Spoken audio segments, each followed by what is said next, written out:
o horizonte de 7 dígitos, porque o Bitcoin a 1 milhão é inevitável.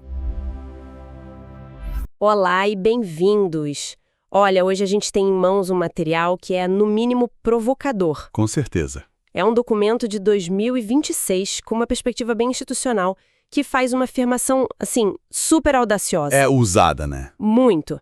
Eles dizem que a ascensão do Bitcoin a $1 milhão não é uma questão de se, mas de quando.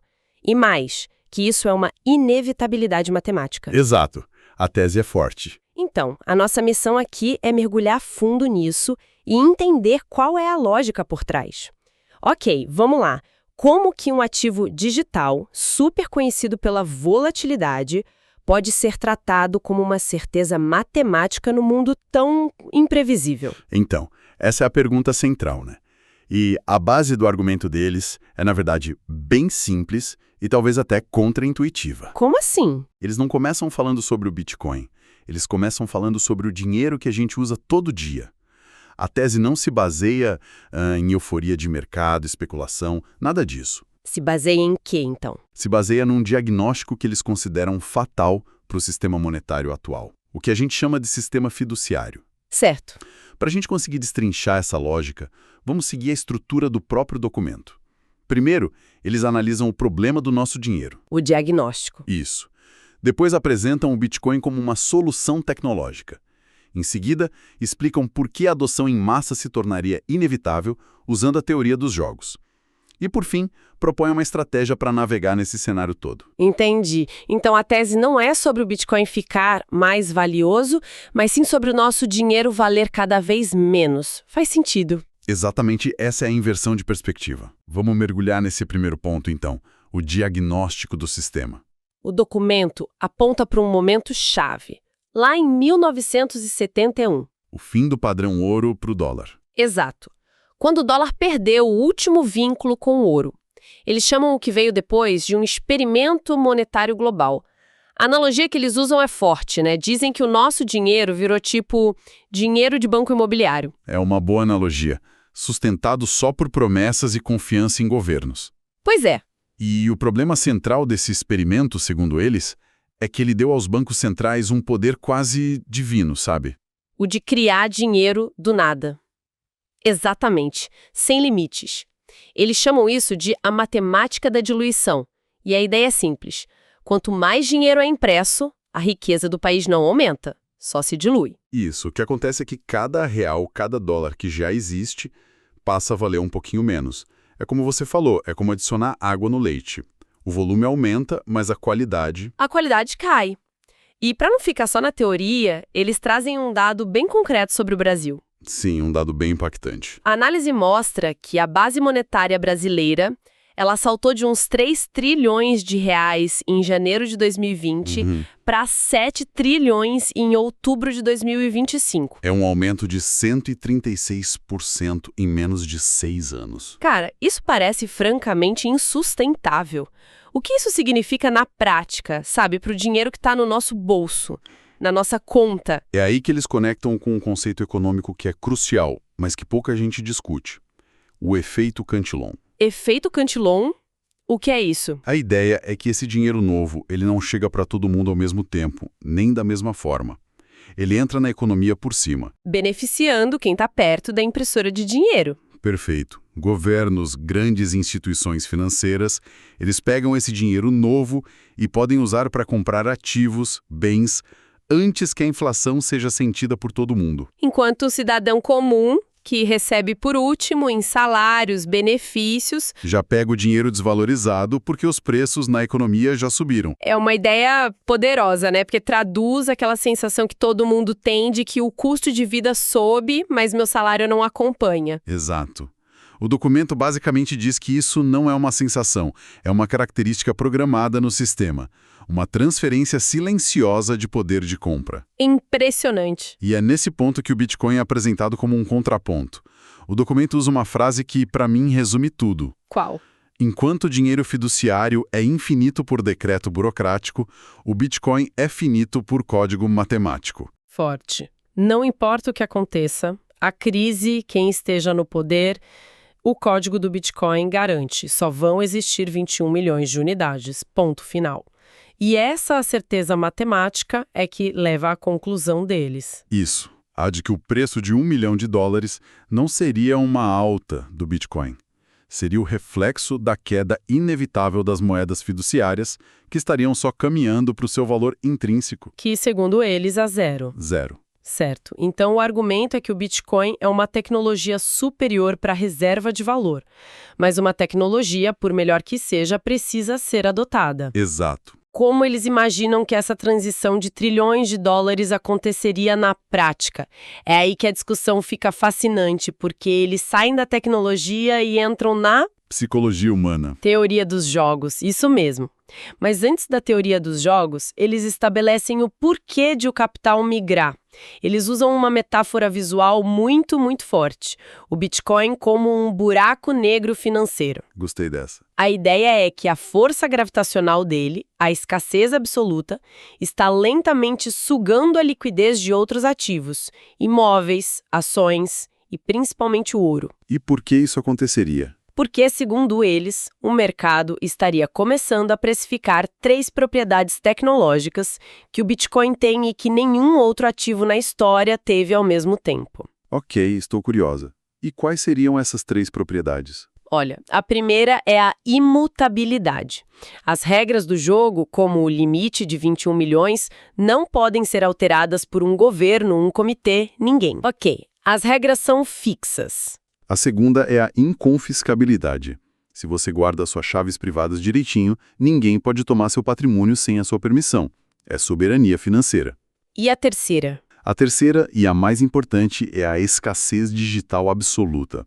Pela primeira vez na história, a gente tem um ativo cuja oferta não aumenta, não importa o quanto a demanda cresça. Diferente do ouro, por exemplo. Exatamente. Se o preço do ouro sobe, mais mineradoras vão investir para achar mais ouro. Com o Bitcoin, isso não acontece. A produção é fixa, decrescente e programada matematicamente. A comparação com o ouro é inevitável. Por milênios foi o porto seguro da humanidade. Mas o que o documento destaca é a velocidade dessa transição. E aqui os números são impressionantes de verdade.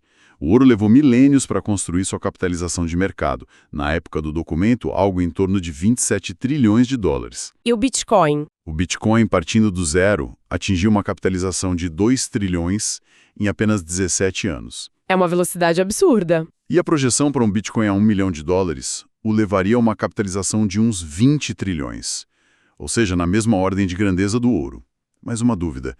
Ele precisa matar o ouro para chegar lá? O ouro teria que ir a zero para o Bitcoin ter sucesso? Não, e esse é um ponto crucial que o documento esclarece muito bem. A resposta é não. O Bitcoin não precisa substituir o ouro completamente. Ele precisa só capturar uma fração significativa do valor de mercado do ouro. E não só do ouro, mas de um pedacinho do mercado de títulos, de imóveis. De outros ativos que são usados como reserva de valor. Isso. E eles ainda adicionam uma camada de complexidade. Nesse cenário de desvalorização do dinheiro, o próprio preço do ouro em dólares provavelmente subiria para talvez 35 ou 40 trilhões. O que, paradoxalmente, tornaria a meta de 20 trilhões para o Bitcoin algo estatisticamente conservador. Exatamente. E isso me faz pensar, se uma grande instituição, um fundo soberano, ou até um país, se eles começam a ver as coisas dessa forma e agir, o que acontece com os outros? Essa é a transição perfeita para a próxima parte do argumento, a teoria dos jogos, o dilema do prisioneiro soberano. Isso, a lógica é a seguinte, se um país como El Salvador, ou uma grande empresa como a MicroStrategy, começa a trocar o caixa dela, que se desvaloriza, por Bitcoin, que é escasso, ela ganha uma vantagem competitiva. A longo prazo, sim, ela está trocando um cubo de gelo por um ativo sólido. Os outros jogadores, outros países, outros fundos, são forçados a observar. No começo, podem rir. Mas se a tese se prova correta... Eles são obrigados a fazer o mesmo para não ficarem para trás, segurando só os cubos de gelo. Exatamente. Vira uma espécie de corrida armamentista por poder de compra. A adoção deixa de ser uma escolha ideológica e passa a ser uma necessidade estratégica. Para não se tornar financeiramente irrelevante. Precisamente. E para dar mais corpo a essa ideia, o documento se apoia num estudo da gestora de ativos ARK Invest. Ah, sim, eu vi essa parte.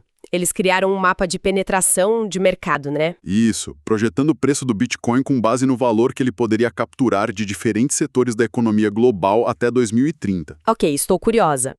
Que setores são esses e qual a porcentagem que eles projetam? O modelo da ARK olha para 4 vetores principais. Primeiro, investimento institucional. Ok. Eles preveem uma alocação modesta de 2,5% do portfólio global. Segundo, o mercado do ouro. Quanto do ouro, com Bitcoin capturando 40% da capitalização do metal. Terceiro, o caixa das empresas, com 2,5% sendo alocados. E, por último, os tesouros nacionais. Governos. Também com 2,5%. Também com 2,5% de suas reservas. São números que, individualmente, parecem bem conservadores. Ok, então temos institucionais, ouro, empresas e governos, todos alocando uma pequena fração. Somando tudo isso, para onde o modelo da ARK aponta? Com base apenas nesses 4 vetores, o modelo deles projeta um preço de $710 mil por Bitcoin até 2030. $710 mil. E o ponto-chave do documento que a gente está analisando é que eles consideram isso um cenário base, quase conservador. Eles estendem essa lógica. Isso, adicionando fatores como a aceleração da inflação, o amadurecimento da tecnologia, para argumentar que a marca de $1 milhão até 2035 se torna, nas palavras deles, Tecnicamente inevitável. exato. Extremamente otimista. Parece, né? O documento aborda os obstáculos regulatórios gigantescos. A resistência cultural, política, não é um caminho muito mais difícil do que o modelo sugere. Essa é a objeção mais razoável. E sim, o documento a reconhece. Ele não ignora que vai haver uma resistência enorme. Certo. No entanto, o argumento da teoria dos jogos é que essa resistência se torna fútil ao longo prazo. A matemática da desvalorização da própria moeda força a mão dos governos, sabe? É a autopreservação. Exato. Um país pode proibir, mas aí vê o vizinho adotar e prosperar. Uma empresa pode resistir, mas vê o concorrente proteger o caixa. A tese é que a lógica matemática da autopreservação eventualmente supera a resistência política. Certo. O destino parece traçado na visão deles, mas o caminho até lá não deve ser nada tranquilo. O documento faz uma ressalva importante sobre a falácia da linha reta. De forma alguma. E essa é talvez a parte mais prática da análise. A jornada para 1 milhão não seria uma subida suave e constante. A história do Bitcoin é marcada por uma volatilidade brutal. Exato. O documento alerta que, mesmo na tendência de alta mais forte, é preciso estar preparado para quedas de 40%, 50%. Eles lembram que no último grande ciclo de baixa, o Bitcoin chegou a cair 77% do topo. Nossa! É como pilotar um avião em turbulência severa. Se você acredita no destino, na engenharia da aeronave, você mantém o cinto afivelado. Se entrar em pânico... vai tomar decisões ruins. E eles usam outra frase de efeito, dizendo que a volatilidade é uma transferência de riqueza de mãos impacientes para mãos profissionais. Essa frase é ótima. A ideia é que quem não tem estômago acaba vendendo no fundo, em pânico, e transferindo seu patrimônio para quem entende os ciclos. Então, como alguém navega essa turbulência, isso nos leva à parte final, a estratégia. O documento diferencia a abordagem comum do DCA, o Dollar Cost Averaging. Isso, comprar uma quantia fixa todo mês, faça chuva ou faça sol. Eles diferenciam isso do que chamam de DCA dinâmico. A ideia é ser mais inteligente. E como funciona esse DCA dinâmico? Em vez de comprar cegamente a qualquer preço, essa estratégia usa métricas on-chain, dados da própria blockchain, para definir a intensidade das compras. Interessante. Por exemplo, eles usam um indicador chamado MVRV, que, de forma bem simples, compara o preço atual com o preço médio que todo mundo pagou pelas suas moedas. Para saber se o mercado está no lucro ou no prejuízo. Isso.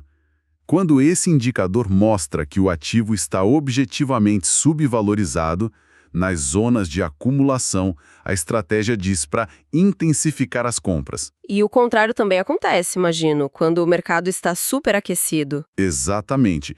Quando os mesmos indicadores mostram que o mercado está eufórico, sobrecomprado, Numa zona de distribuição, a estratégia sugere diminuir o ritmo de compras, ou até realizar uma parte dos lucros para reduzir o risco. O objetivo é ter um plano sistemático objetivo. Remover a emoção da equação. Remover o medo e a ganância, que são os piores conselheiros. E para fechar, eles apresentam o Bitcoin como um ativo binário. Um tudo ou nada. Isso. O argumento final é que não existe meio termo confortável para o Bitcoin. Ou a tese está correta e ele se torna a infraestrutura financeira base do mundo, valendo múltiplos de 7 dígitos. Ou a tese está errada e ele se torna irrelevante. É isso. A aposta não é em um ganho pequeno, é numa mudança de paradigma completa. Então, o que tudo isso significa? Recapitulando a jornada, o argumento começa com a fragilidade matemática do nosso sistema monetário. O problema. Apresenta a escassez digital como uma solução tecnológica. A solução. Prevê sua adoção em massa através da inevitabilidade da teoria dos jogos e, finalmente, aterrissa numa estratégia de investimento que tenta ser fria e calculista. É uma construção em camadas, que vai do macroeconômico global até a estratégia pessoal. A conclusão do documento é direta, com uma citação que amarra tudo. Que é: a matemática do sistema fiduciário está quebrada. A matemática do Bitcoin é o único porto seguro. É uma afirmação em tanto para encerrar. E nos deixa com uma reflexão final, sabe? O documento apresenta a adoção do Bitcoin não como uma busca especulativa por lucro, mas como uma estratégia de defesa. Uma fuga da desvalorização do dinheiro tradicional. Isso. E nos deixa com uma pergunta para ponderar. Se a premissa de que outros países, fundos e instituições serão forçados a participar dessa corrida estiver correta, mesmo que só parcialmente, qual seria o verdadeiro risco? O de estar dentro do jogo ou de ficar de fora?